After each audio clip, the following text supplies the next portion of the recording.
Today's daf we're going to be learning is Menachot Daf Lamed Hey. Today's daf is sponsored by Rabbi Art Gold in loving memory of Art's mother Shirley, Sarah Bat Avram B'Zicharecha, on her 10th year at site. She was a lifelong learner, a striver. She sewed and made mosaics. Once her 3 children were old enough, she went back to school, earned a master's degree, creating a new career doing social work and counseling, and published 4 books on raising a family. She lives on in the talitot and quilts she made. Today's daf is sponsored by Lisa Malik and Adi Weiner in honor of the birth of their granddaughter, Amalia Ruth, who was born on Shabbat Shiva. Very fitting day since both of her parents, Ariel and Sophia, are musicians. This Jewish bluegrass brand, Jacob's Ladder, just released its new album, Hamakom. Like her big brother Ozzy, may Amalia grow up with soulful Jewish music and deep spiritual connection to Hamakom. Mazal tov. Okay, we're going to get started with continuing tefillin. We're going to learn a lot about tefillin. We're going to see some pictures that maybe aren't the best photos of tefillin, but they were the best I could find that were available. Okay, so we're going to get started. Amar Rav Chanan al Amar Rav. We're at the bottom of Lamed and Amud. They did manage to go up on Friday, the Shir of Shel Schwartz, based on the Shir of Rabbi Chana Dreyfus in Hebrew, of Gefet, which is all about the shitot of Rashi and Rabbeinu Tam and the other different opinions about where the parshiot go. And if you want to understand why it became such a big issue that some people wear 2 sets of tefillin, it really comes from this statement of Rav, which is, Ichlif parshiotah psula. If you switch the order, it's going to be disqualified. And therefore, now we're going to see which order of which is going to be a problem. We're going to have a machloket, Abaye and Rava. It's not necessarily all of them, or maybe it is, and we're going to see. So, Amar Abaye, lo amaran ela gavayata lebrayata, brayata legavayata. Aval gavayata legavayata, brayata lebrayata leit lamba. Okay, this sounds like a lot of mumbo jumbo, but let's explain. Gavayata is the ones on the inside. Barayata, like Braita, is something that was outside. The Mishnah, bar is always outside. Also, chayat, bar is a wild animal. That's how you always remember. The bar is outside. So what Abaye says is, the issue is really if you switch the outside ones with the outside ones, the outside ones with the inside or the inside with the outside. But if you switch the 2 outside ones or you switch the 2 inside ones, it's not an issue. Okay? So as long as the inside ones stay inside, whether they're on the right or the left, right, or the outside ones stay on the outside as long as they're right and left. Now, this is probably because we already said that there were these 2 opinions about whether it's from the person who's wearing them or the person who's seeing them, and therefore it seems like it's not such a big deal if you switch the order, because at least according to one person, it's in the right, either the wearer or the one viewing it, it's in the right position. At least that could be a possible reason as to why he says it. So he says if you switch those with those, right, that's not a problem. In other words, what's the problem with putting the inner one in the outer one, or the outer one in the inner one? The one that's supposed to see the air, which doesn't really mean the cloth, the parchment sees the air, but the point is the ones on the outside are near the edges, right? And the ones on the inside are in the inside. But if you switch the one on the outside and you put it on the inside, it's in its wrong place. Well, right, and the one that's lo kabaya lemechse avira kachazi, and the one that's not supposed to see the air because it's supposed to be in the middle now does. So he's saying that's your theory, Abai, right? But on that same note, briata lebriata v'gavayata lev'gavayata nami. Hach debaya lemechse avira diyamin kachazi avira dismol kachazi avira diyamin. But if you switch the one on the right with the one on the left, then it's on the wrong side. And it's supposed to see the air of the right, and instead it sees the air of the left, or the reverse. So he says, or the one on the inside. In other words, Rava basically says it seems like any order of change should be a problem. Okay, Ela lo shnan, according to Rava, any change. You move inside to outside, outside to inside, or even inside to inside on the other side, it would be a problem. And this is what creates the big problem, because according to Rashi, and also Abaye, right? According to Rashi and Rabbeinu Tam, you're going to have, right? Rashi's according to Rabbeinu Tam, or Rabbeinu Tam's according to Rashi, is going to be basically wrong, okay? You're going to end up with disqualified according to Rav. If it's in the wrong place, it's disqualified, and that's what creates the big problem and the big question about, whether to wear 2 sets or not.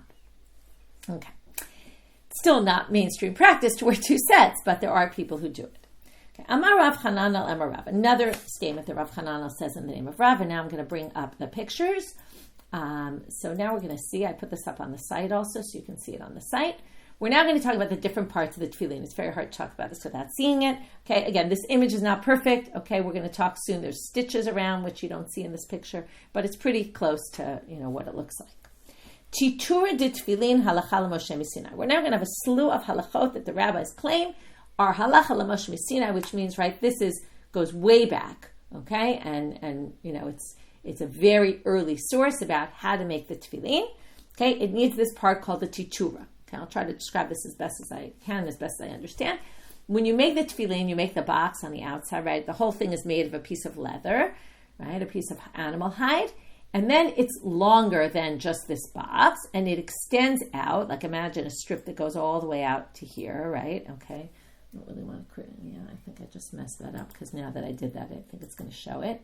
Okay, anyway, oh no, okay, I got rid of it. But imagine it goes all the way out, extends out to here, and then it flips back underneath. That's the titura, okay? I think it comes from maybe extra, I'm not sure, but because like yitura is extra. But basically, the hide continues. You don't cut it right there. You continue the piece, and then you flip it under, okay? And that basically creates, okay, it actually is flipped under on this side, really, you'll see.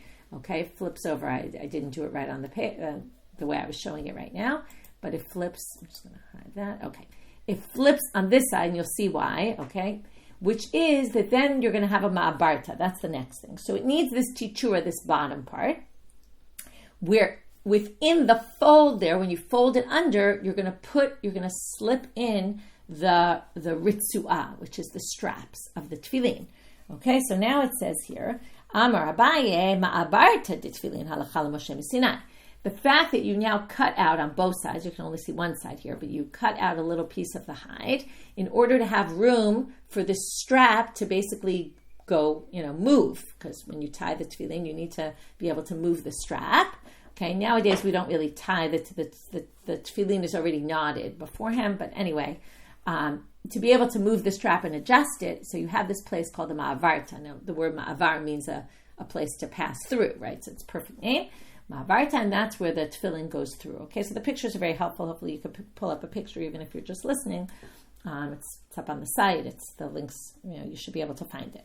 So titura de tefillin halakha l'Moshe Sinai. So Amar Abaye ma'abarta de tefillin. So these are different parts. The titura, the ma'abarta. Okay, they're both underneath the box of the tefillin, and one is just this piece of hide that goes underneath. It folds under, and within the fold you put the strap, and on the side where the ma'abarta is. Now the titura, by the way, there's many things with differences of opinions today, as we are used to already. Whether the titura juts out on both sides, in our picture it juts out on all four sides, okay? Whether it juts out also in the back and also in the front is debatable, okay? In the back for sure, because you need the place to put the ma'avarta where the strap goes through. Not everybody thinks it juts out in the front, but generally the tefillin that you know of I think they all jut out in the front. So, it does jut out on all four sides, but it is debatable. Okay, Amar Abaye, Shin Shel tefillin halakha l'Moshe Sinai. Okay, there's two shins on the tefillin Shel Rosh, one on one side, which if you notice here, I wanted to show you this one because this shin, okay, there's one on the other side.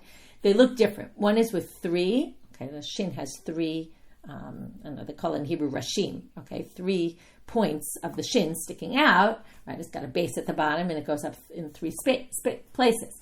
But on the tefillin, on one of the sides, it actually has 4. Okay, which is a little bit strange. First of all, you should just know they're embossed, basically. So that means that, and not only that, they have to be made in a particular way where you don't push in the rest of the hide and let it stick out. You actually make a mold where the extra, you have extra hide that goes into the mold and then it juts out. Okay, that's the way you make it. There's a whole discussion about how, if you remember in the luchot, the letters were engraved in and they stuck out, and that if you look at the shin with with 4, and you look at the inner side of it, right, where it's like the other part, right, it sticks out, right, but the empty space actually creates a regular shin, okay, and that's why some people say that's why we make it like that. Anyway, that's just so you should know. How you do the shin of tefillin is halakha l'Moshe Sinai. Another thing he says about it, tzarich sheyagiach charitz l'makom hatefer. Okay, let's go back to the top picture. It's a little hard to see with the lighting, but there are these 4 compartments you can see very easily at the top, and they have ridges in them. Okay, I showed you that in the actual tefillin yesterday. in yesterday's daf. So now, if you see, they also go down, and the ridges go all the way down until the titura part. So that's what it's saying. The charitz has to go all the way down to the makom tefer. The tefer, I'm just going to draw it in right now.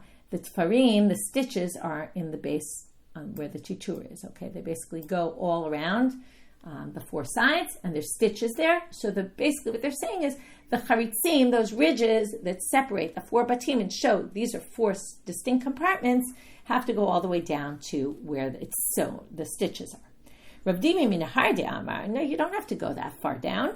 As long as they're noticeable, right? So it's very noticeable if you have these ridges at the top, and let's say you have the ridges that go down the sides, even if they don't go all the way down to the bottom, as long as it's identifiable that these are four separate compartments, that's sufficient.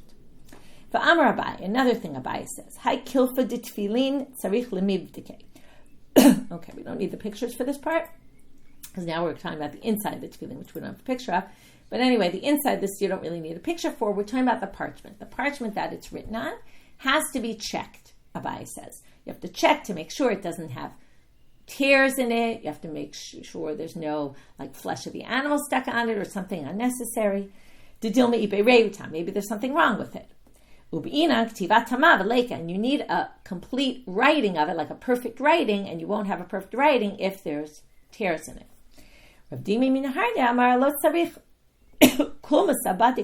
He says there's no need to check it because the kumus is going to check it. That's the quill. When the sofer writes in it, it'll be very clear as he's writing if there's a problem, and then he'll stop. So you don't need to check it beforehand. Okay, Amar Rabbi Yitzchak. Retsuot shchorot. Okay, as you saw in the picture, the straps are black. Okay, as you know from tefillin also, they're black straps. That is also halakha l'Moshe Sinai. That's also a very old tradition passed down much earlier. Now, today they're going to say, but this seems to have a contradiction from the following Tanaitic source. We're going to have a long Tanaitic source. Really, only the beginning part is what's necessary, but they're going to bring the rest of it anyway.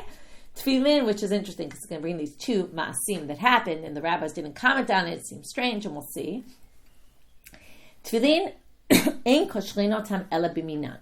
So the tying of the tefillin, which is done with the straps, you have to use the same type of item, meaning the straps have to be leather, just like the tefillin are leather from the animal, right? From an animal hide. It can't be wool or linen or any other material. Bein yerukot, bein shchorot, bein levanot, whether they're green. Okay, green generally in the Gemara doesn't mean green. Okay, it comes up most famous is in blood of a woman in menstrual bleeding, and they talk about it. Well, if it's green blood, what is green blood? Usually they mean yellow. Okay, so this probably means yellow as well, whether it's yellow, whether it's black, or whether it's white. Okay, it could be some other color. Just adumot lo yaseh mipnei genai v'davar achel. We don't want them to be red, because if people have red tefillin, people will see and they'll say, oh, that person must have been scratching and is bleeding and there's blood on his. They'll think that the tefillin are red because of blood from the person's body. Or davar chel, which Rashi claims there's two different interpretations. One has to do with giloy arayot, like that the man was sleeping with his wife. Well, actually, it's not giloy arayot, but it's sexual relations. He was sleeping with his wife. Well, it's while she was in nida. Okay, in other words, maybe he slept with her while she was having her menstrual bleeding, and then the tefillin got red. That's a little bit of a strange thing to think about. Okay, that's one option. There was something that also, I don't remember all the details, but related to some avodah zarah practice that involved something that would make him red. I forget exactly, but it somehow connects with avodah zarah. Okay, so these are two possible reasons as to davar acher is always something that they'd rather not say, right? Saying the word that should not be mentioned. Okay, so that's why you shouldn't have red. Anyway, the point being, before we continue with this whole source, which we don't really need to continue anymore, but we figured out what the problem is because Rabbi Yitzchak says they have to be black, and this one says they could be yellow or white, okay, or yarok, whatever yarok is. So now, I'm a Rabbi Yehuda, but the Bright is going to continue anyway, and then we'll get back to try to resolve the contradiction. But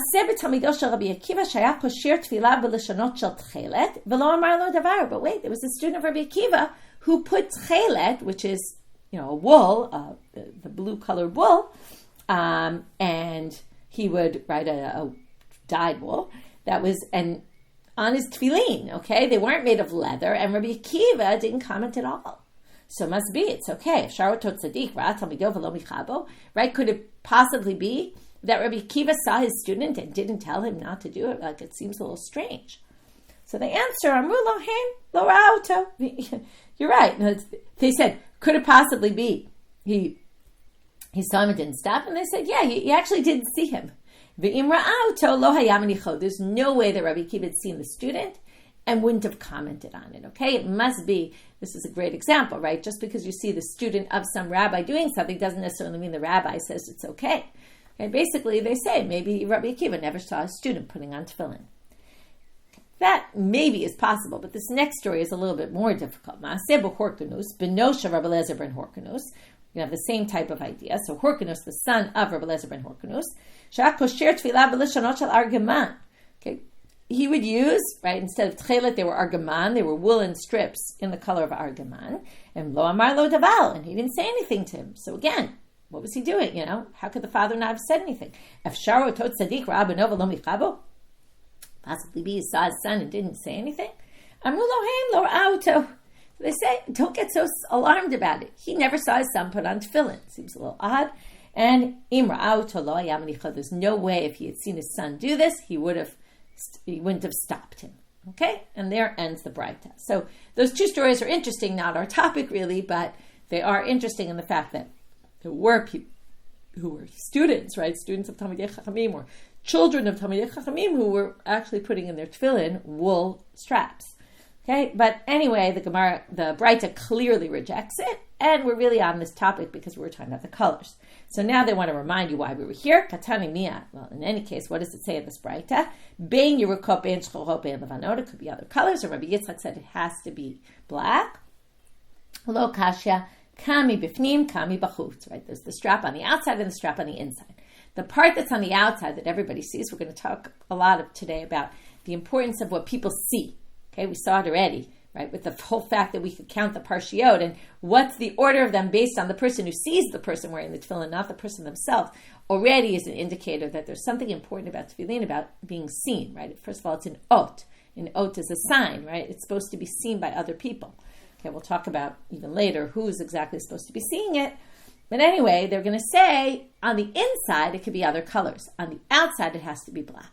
And the Braita was talking about the inside color, and this was talking about the outside color. So which the Gemara says, imi bifnim, but wait, what did the Braita say? If you're saying the Braita is only talking about inside, it said inside it couldn't be read because people will see. But if it's on the inside, no one's going to see it, right? Imi bifnim, my gnai v'davar acher ika. What's going to be embarrassing to this person that they're going to start talking about them if no one sees it? Which they say, zimnin deb'tchapchin lev. You can imagine, right? The retsuot of tefillin, you could sometimes see them because they're not exactly bound to the body, right? They're loose, so they could flip, and then you'd be able to see the red, and that's why. Tana, new Braita. Tefillin merubaot halakha l'Moshe miSinai. Okay, the box in which the tefillin are, okay, as we saw before, here's the box. The box has to be square, okay, a perfect square. That also is halakha l'Moshe miSinai. Amar Rav Papa b'tifuran uva'alachzonan. So now there's two parts that have to be square. Okay, one is we're going to go back and show the stitches. Okay, the basically the box of stitches that you make around has to be a perfect square. Now that doesn't necessarily mean that the height of the box has to be a square. So now they say ba'alachzonan, meaning also on their angle, meaning these two angles have to be exactly the same size, and there have to be a perfect square also in the height of the box. Okay, so also the width of the box, right, and the perimeter of the box, and also the height of the box. Lema Masayale. So now they say, why don't we bring a proof from this source? Because hauset tfilato agula sakana ve'em ba mitzvah. If you make your tefillin round, okay, the way they understand this right now is that you have a box, okay, the base, and then you have a round tefillin on top of the box, okay? So the part about the alachzonan, right, is basically talking about, well, it can't be round because you won't have this diagonal on it, okay? So set tfilato agula sakana, it's dangerous. Okay, we'll see soon why it's dangerous. And you don't fulfill the mitzvah. So what do you see here? That it has to be, also the height of it has to be, right, square. And that seems to be proven from that source. To which they say, Amar Papa, Manitin Davida ki amguza. No, what they're talking about there is not that it's got a flat bottom and a rounded top. It's talking about that the entire tefillin is a circle. Okay? If the entire tefillin is a circle like a walnut, okay, basically imagine a walnut in its shell, that, right, imagine try putting it on your head, now you understand what the sakana is. The sakana is that if you bump into a wall, right, that circle is going to go straight into your head, and that obviously is quite dangerous. So that seems to be the concern. Okay, whether, it seems to me, I mean, I don't know, if you bump into something with your tefillin, it's definitely going to hurt, but I don't think because it's flat at the bottom, right, it's going to push into your head. So anyway, that basically doesn't prove this whole thing, because that's talking about a completely different shape, and therefore it doesn't prove what we were trying to say about the fact that it has to be a perfect square. It doesn't indicate there that it has to be a perfect square by saying it can't be round. Amar Rafuna, tefillin kozman shepenei tavla kayemet ksherot.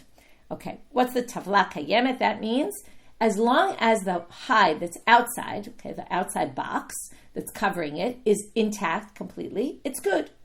But, which seems to indicate that if there's tears or something wrong inside between, because remember, it's all made up of this piece of hide that basically separates the different compartments. We're talking about the tefillin Shel Rosh, the ones that go on your head that have 4 different compartments. So if it's inside, there's tears or nicks or things like that, problems, it's not an issue. Rav Chisda says it depends. Nifsekush tayim ksherot, shalosh psulot. If there's 2 places or 2 of the compartments that are torn, it's okay. 3 is already a problem, right? The majority.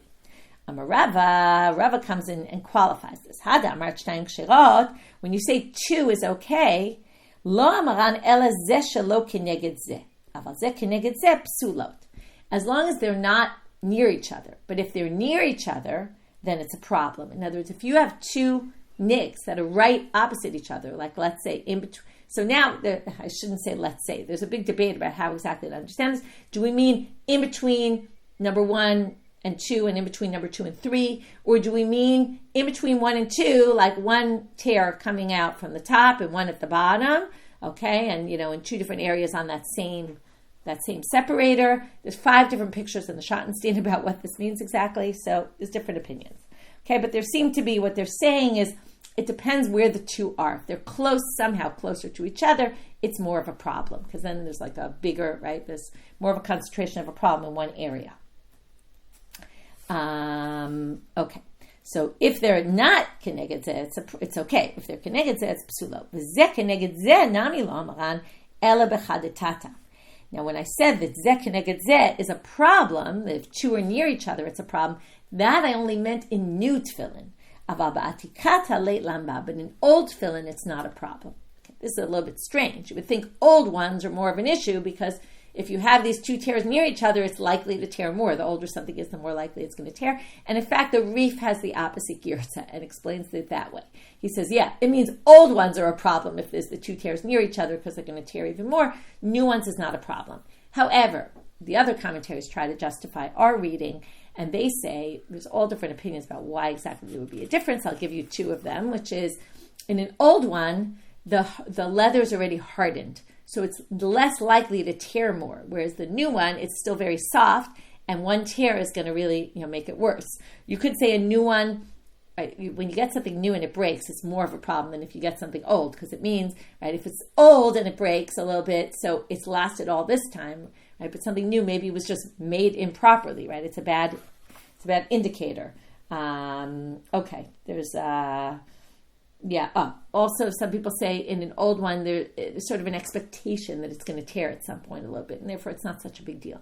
It's another. Okay, anyway, all different interpretations, or maybe it's really the reverse. How do I know what's new and what's old? Right? So someone says, "Oh, you got a new dress. That's so nice," and you say, "Well, I've had it for 2 months already," but maybe that is new, right? New is sort of relative. So how do you know when it's new, when it's old? Where does it turn from new to old?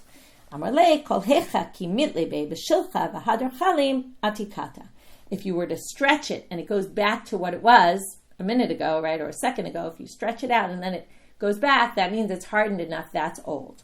But if not, idach, if it doesn't return back and it stretches with you when you stretch it, that's chadetata, that's new. Okay, turning now to amabed, v'inami, or another way to figure it out. It sounds like this kind of thing you might want to try in your own tefillin. Atya batre chadetata, v'idach adikata. If you were to hang it, like hold it by the strap with the tefillin box at the bottom, and it would stay in place, that's already old. That means it's solid. Otherwise, right? If you hold it, if they don't separate when you do that, right? It depends. Rashi says something which is a little hard to imagine, but if it wouldn't separate at all, then it's new. If it separates, then it's old. Okay? The strap's already wearing away, right? And then when you're going to hold by the strap, it's going to sag. Okay? That would be an indicator that it's old because it's already stretching. We're going to move on now. Abaye, Havayativ Kamei Rav Yosef. If Sikle Retsuot de Tefillin.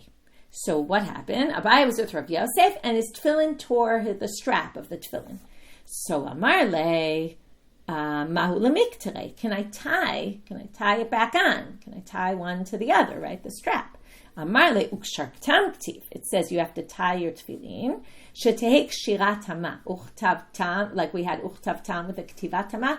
Ukshartam Ktivat Tama. The two last letters come to indicate Tam Tama, even though, right, it's just the grammatical form of saying you should in plural, but they do use it for a drasha. Has to be a seamless kind of, right? That's maybe a good way to say it. A seamless kshira, tying, which means if you tie two pieces together, that's not going to work. Okay, it has to be one strip. Amalei Rav Acha bered Rav Yosef le Rav Ashi. But Rav Acha, the son of Rav Yosef, said to Rav Ashi, "Ma'u lemitfure ve'iyule letfira legal." What if I sew it? Okay, forget about tying. That's very noticeable. But what if I sewed it on the inside part and not, the stitch wouldn't show on the outside, right? Like a person who knows how to sew well, right? You could sew it on the inside without it showing on the outside. Certainly if it's leather, right? You could try to sew it on the inner part. It wouldn't show on the outside. Again, what we talked about, the whole issue is how it looks, and then no one would notice. So can I do that? Well, it's an interesting answer he gives him. Amar le, Rav Ashi says, Puk chaze ma'amadava. Go out and see what the people are doing. And why is this an interesting answer? Well, what does it mean? So, yes or no? So, first of all, it's an interesting answer because it shows how important minhag is, right? What the people are doing determines what the situation is. So, Rashi says what this means is nobody's doing it. So, no, obviously not. If people were doing it, then it would be okay. But nobody's doing this, so the answer is no. But Rabbeinu Tam is mefarish lahakel. If you look at the top Tosfot on the page, it says Perish B'Kontras Lahachmir, and Rashi there Machmir. This is a Machmir saying Rabbeinu Tam mefarish lahakel. He says no, this is a kula. This means go out and see what the people are doing. If people in your community do that, then do it. If they don't do it, then don't do it. Okay, and then that it's interesting because it's saying there's no real right, there's no real correct, absolute yes or no answer. Just sort of depends. If that's what's customary, then it's okay. Which makes sense because if the whole thing is how does it look? Well, if everybody does that, then it's normal. And that becomes the norm, and then it's not disrespectful if you were to do that. So it kind of makes sense in this context to use that principle. Amar Papa, Gardume retsuot kshirot. So he says, if your tefillin tears, and you have your straps tear, and you have a little bit left at the top, okay, it's still good. But the Gemara says, lav milti. This is not true. Okay, if you have like shreds of straps left, it's not good. Mida'amre b'nei Rabbi Chia. How do we know? Because the sons of Rabbi Chia said, gardume tchelet v'gardume ezov kshirim. If you have just a little bit of tchelet left on your tzitzit, okay, like it's shredded and you have just a little bit left, or you have gardume ezov. This is what they used to dip to sprinkle the paraduma waters. It was a twig. If a little bit of it was left, you could still use it. Hatamhu, now we're going to distinguish between tzitzit and with, ezov is hyssop, a hyssop branch. So we're going to distinguish between tchelet, between the mitzvah of tzitzit and the mitzvah of the paraduma and using this ezov for it. They're called tashmishei mitzvah. Those are things that serve a mitzvah. Okay? So for them, we're going to be a little more lenient if there's only a little bit left. Aval hacha de tashmishei kedusha ninhu lo. But this is a tashmish kedusha, okay? This tefillin, the box of the tefillin with the tefillin inside is the thing that's kadosh itself. That's kedusha. It has kedusha to it. So anything that serves it, which would be, like the retsuot, the strap, or the tefillin bag, right? All those things are called tashmishei kedusha. They serve something that actually has inherent sanctity to it, as opposed to something that serves the purpose for a mitzvah. Okay, we're going to be much more lenient with tashmishei mitzvah than we are going to be lenient with tashmishei kedusha. So because this is tashmishei kedusha, because there's parchment with God's name in it, so therefore we're going to treat it differently, and if you have little bits left, it's not going to be valid. Michlal di le'shiura. Now this makes it sound like we're left with strands of it, but that from the start, in other words, and until the end, it has to have a certain minimum amount. So they want to know, kama shiurayu. So what's that minimum amount, right? That statement, he said, and the fact that they rejected his statement presumes that there was a minimum amount. So what's the minimum length of the strap? Again, here we're going to have multiple opinions about how to understand what this means. Amarami Barhama Marish Lakish ad etz b'tzchada.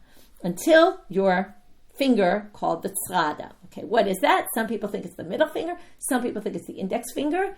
Okay, it comes from the word tzara, which is the second wife. Okay, so it's like the second finger to the thumb. So there's a debate whether it's second literally, right? Rival is the word I was looking for. Thank you. The rival finger. So either the second or the third is the rival finger to the thumb. And what this means, okay, now we're going to see Rav Kahana machve kafuf. He showed us bent, and Rav Ashi machve pashut. And Rav Ashi showed us straight. Okay, this is a little unclear what this means. Some people think the length of the strap needs to be the length from your elbow to the end of either your second or your third finger. But other people say, no, we're talking about a much shorter measurement. Even if you say that, it's hard to understand what's bent and what's right, this length if your finger's bent, so it's a little shorter than if it's straight. Some people say what it means is it's the length between, when we say the finger, we mean the difference between either your second or your third finger, either the index finger or the middle finger, from the thumb, whether it's bent. Okay, so look at the distance between my fingers. When my fingers are bent, between the thumb, it's not so long. Or when they're straight, when they're standing up. And then it would be the distance between the tips of the fingers. That will be a bigger distance. Okay, but there's a range of opinions, so it's not exactly clear what the right answer is. Rabba kachaluhu upashit v'shadiluhu. Okay, now we're talking about the tefillin Shel Rosh. The tefillin Shel Rosh sit on the top of your head. There's a knot in the back. Okay, and then there's the straps that hang down. We'll talk about the knot soon, what shape it's in. But Rabba would tie them. Okay, it seems, by the way, that they would. We're going to see that there's a knot in the back that you make in the shape of a dalid. Some people think that you're supposed to do that yourself every time you wear your tefillin. Nowadays, nobody does that. It's already set and it's in there and it stays in there. And that's based on Rabbeinu Tam, who doesn't think you need to do that. Anyway, Rabba Kataluhu, he would tie his tefillin, upashit, and then he would leave the straps hanging down. V'shadeluhu, and he would throw them on his back. Okay, we're going to see that's not what we do, but he would basically let them hang down by his back, like past his shoulders, down his back.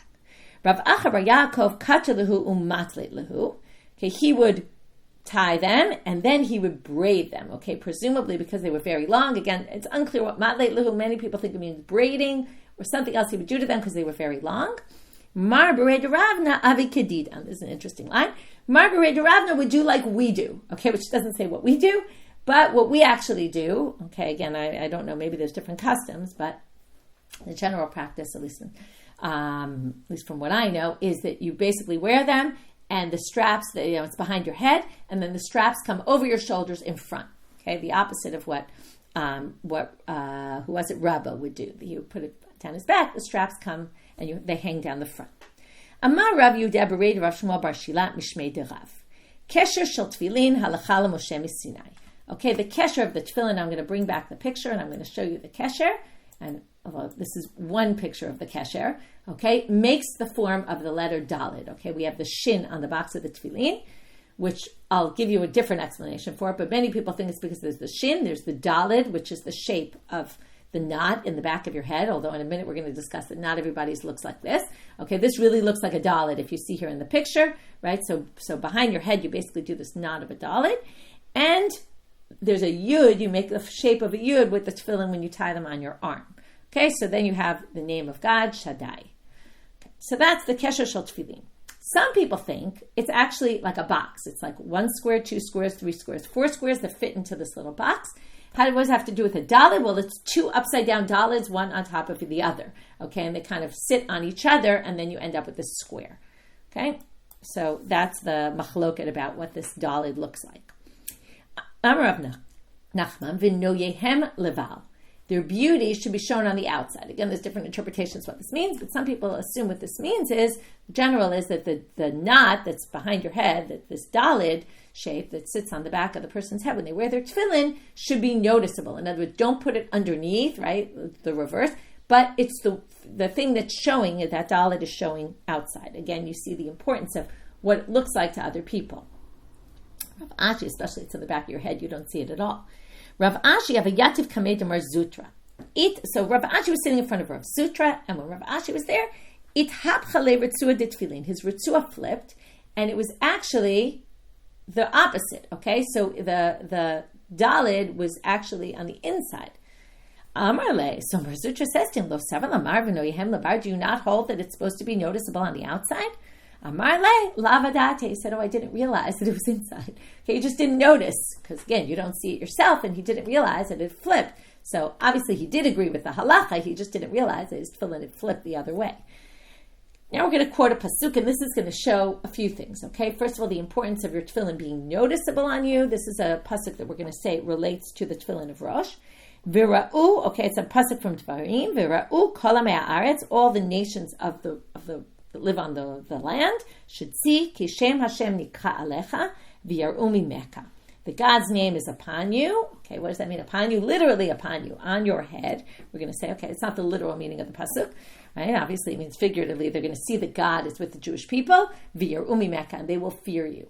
So comes Tanya. There's a bright about this pasuk. Rabbi Eliezer Gadol Omer elu tefillin shebarosh. That's the tefillin of Rosh. And some people say the Shin comes from here. Why? Shem Hashem Nikra. Hashem is written Yud Yud. So Shin for Shem, Yud from Hashem, and Nikra is Nun, Shin. That's right. That spells out the letter Shin. So some people say that's why the Shin is on there, even though most people think it's because it creates the name of God between the Shin, the Dalet, and the Yud. But also, it could be from here.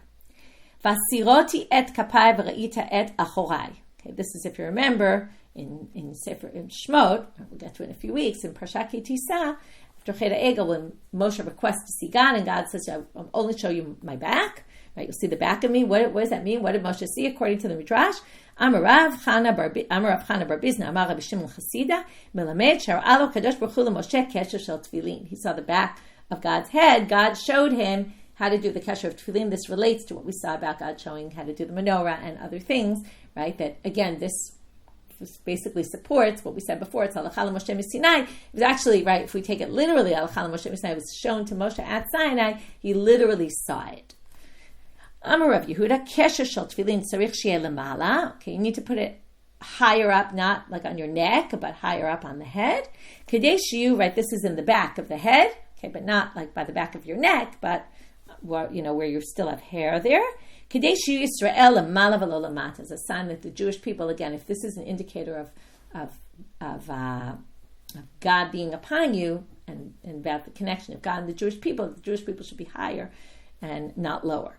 But tzarich sheyeh klapei pnim. Okay, we're going to try to explain this in a minute. Kadesh Yisrael lefanim v'lo lachor. They'll be forward and not back, not in the back. Okay, so again, this isn't exactly forward, but the general way people interpret this lifnim means that it's supposed to be centered in the back of your head and not to the side. Okay, it's not exactly forward, backward as opposed to backward, but that's how it's generally interpreted. But there are multiple interpretations of what that means exactly.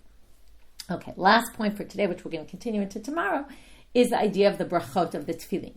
Okay, and we're going to now talk about when you make the bracha. Okay, the general practice is to make a bracha also on the tefillin shel Rosh, also on the tefillin shel Yad, and we're going to see when exactly in the process do you make the brachot. But there are opinions that you only make one bracha. Okay, so Amar Shmuel bar Beidari Amar Rav, Amre. Okay, there's going to be three options as to who said this. But Amre la Amar Rav Acha Aricha Amar Rav Huna, but Amre la Amar Rav Menashe Amar Shmuel. Okay, so either it was passed down in the name of, to just simplify, either in the name of Rav, or in the name of Rav Huna, or in the name of Shmuel. Tefillin me'matayim b'varech alehem mishat hanachatan. You make the bracha on them after you put them on. So comes the Gemara and says, how could you possibly say that? Ini, v'hamar Rav Yehuda Amar Shmuel. Shmuel himself said, okay, whether Shmuel was the one who said the first statement or not, but either which way, there's a pretty well accepted halakha. Kol hamitzvot kulam mevarech alehen over la'asiyatan. you're always supposed to make the bracha and then do the action. Okay, I'll give you the classic examples, right? Lulav. You make the bracha on the lulav, and then you turn over the etrog, right? Because the etrog, you want to make it the wrong way so you don't actually fulfill the mitzvah properly. It's supposed to be the way it grows, and that's why you have to flip it the right way at the end, only after you made the bracha. Okay, so we want it to be ready so that you can do it immediately, but one thing is not done properly. Okay, that's generally the way you do the bracha. Okay, Sfirat HaOmer, right? You make the bracha, then you count the Omer. It's generally what you do. The big exception to the rule is, there's a bunch of exceptions, right? There's this whole thing about mikvah, which is interesting, but I'll give you the basic, which is lighting candles on Friday night. Okay, something that relates to most of us, which is, right, what do? You light the candles, right, after you make the bracha, but you really should be the reverse. You should light the candles after you should make the bracha, light the candles. What's the problem? Since we accept Shabbat when we light the candles, so we won't be able to light the candles after, and that's why we cover our eyes. That's the whole reason. Okay, for men who light candles, okay, for those men who are listening, or women who just like to know this, which is just interesting, men generally, if they light candles, if let's say the wife's not home and they light the candles, they're not generally accepting Shabbat, because men don't generally accept Shabbat when they light candles, and they're actually supposed to do it the reverse way. Okay, and they don't cover their eyes. Or that's also why, for example, we, on Yantif, okay, and this is a well-known, okay, this comes up in the introduction of the Drisha. He talks about his mother. It's one of my favorite sources. He says, my mother was a very wise woman. She knew a lot of Torah, and she used to teach, there's a commentary on the Torah, and she used to teach the women in her community how to do the candles right on Yantif, because most people messed it up. And she would go around teaching people, this is the way you're supposed to do it, because on Yantif you can actually light after the bracha. You're supposed to make the bracha, you're not supposed to cover your eyes, you're supposed to make the bracha, then light the candle, okay, as long as you have a pre-lit candle, right? You can't light a match, but you can light it from a pre-lit candle, and that's what you're supposed to do on Yantif. Anyway, that's all about Aver L'Asiyatan. So how can you put it on and then make the bracha? So Abaye and Rava, the Amri Travayu, finally agree about something. They both say, Mishat halakha v'ad shak shira. You put it on, and then you, as you're tightening it, right, you basically, in between the time you put it on, and then you tighten the straps and start tying them. Okay, right. The rush, it's just tightening, and the yad, it's the tying. You do it in between both those actions. So you put it on, you make the bracha, and then you tie them. So that way you're still really doing the mitzvah, which is the ukshartam is the mitzvah, to tie them, not to actually put it on. And that's where we're going to end today. We'll continue a little more with the bracha into tomorrow. So we saw a lot of different issues today about tefillin. It's a little hard to summarize this daf. We jumped to many different things, but we talked about the placement of we finished up the sugya about the placement of the 4 parshiot and the tefillin Shel Rosh. We talked about the different parts of the tefillin, the titura, the ma'abarta, the color that the straps are, right, the color of the straps are supposed to be. We talked about the shape of the box. It's supposed to be square, and the stitches around it are supposed to be square, right? It's supposed to be basically square on all 4 sides. And then we talked about the what if there's tears on the inside, right? It's more important what it looks like on the outside. There could be some tears on the inside as long as it's not too many or they're not too close to each other. And we talked about that and the difference between old and new. Then we talked about the straps that are remaining. If, they kind of tear and you have just a little bit left, that's not good. We talked about what the minimum shear is and the difference between that and, for example, remnants of tchelet or a zov or the hyssop, and the difference between tashmishe mitzvah and tashmishe kedusha. Then we talked about the kesher of the dalid and how it needs to be noticeable. And we finished up with these psukim that we connected about God's name being kind of displayed to the world, and which again explains all the importance of it being seen by other people. And we finished up with the bracha and when exactly you make the bracha. And with that, we finish for today, wishing everyone a Shavua Tov.